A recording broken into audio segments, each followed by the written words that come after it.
نحمدہ و نصلی علی رسول الکریم اما بعد فاعوذ باللہ من الشیطان الرجیم بسم اللہ الرحمن الرحیم۔ مشکل تھے راستے آسان ہو گئے، دشمن یہ دیکھ کر حیران ہو گئے، رکھا میرے نبی نے دنیا میں جب قدم، پتھر بھی کلمہ پڑھ کے مسلمان ہو گئے۔ جناب صاحب اور میرے ہم وقت طالبان ساتھیوں السلام علیکم۔ مجھے آج اس موضوع پر لفظ شیئر کرنے کا موقع ملا ہے، اس کا عنوان ہے سیرت نبی کریم صلی اللہ علیہ وسلم۔ نگاہ عشق مستی میں وہی اول وہی آخر، نگاہ عشق مستی میں وہی اول وہی آخر، وہی قرآن وہی فرقان وہی یاسین وہی طٰہٰ۔ جناب صاحب یقین مانیے مجھے جب یہ موضوع ملا میرا دل کھلا، میری دماغ کی سوچ کا مرکز بنا، میرے جسم کا روح تازہ لہو کی طرح تھم گیا کہ آج مجھے سیرت نبی کریم صلی اللہ علیہ وسلم پہ کچھ کہنا ہے۔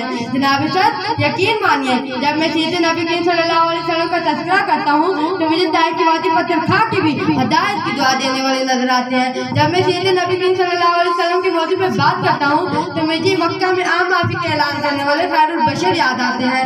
جب میں اس موضوع پہ بات کرتا ہوں تو مجھے ہندا کو معاف کرنے والے خیر البشر یاد آتے ہیں۔ جب میں اس موضوع پہ بات کرنے لگتا ہوں تو مجھے عامہ کی لال روح کے پیاسے لا الہ الا اللہ کی صدا دینے والے نظر آتے ہیں۔ میں ان کی سیرت کی کیا بات کروں، وہ نبیوں میں رحمت لقب پانے والے، وہ نبیوں میں رحمت لقب پانے والے، مرادیں غریبوں کی بھر لانے والے، مصیبت میں غیروں کے کام آنے والے، مصیبت میں غیروں کے کام آنے والے، وہ اپنے پراؤں کے غم کھانے والے۔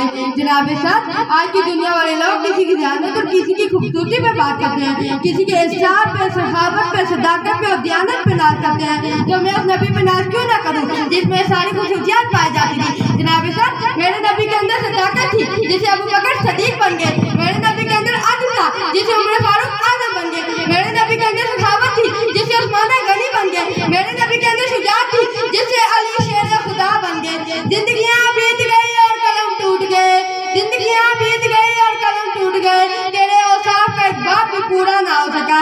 جناب صاحب یقین مانیے دل تو نہیں چاہ رہا کہ میں اس موضوع کا اختتام کروں، لیکن کچھ وقت کی قلت ہے، موضوع کی طوالت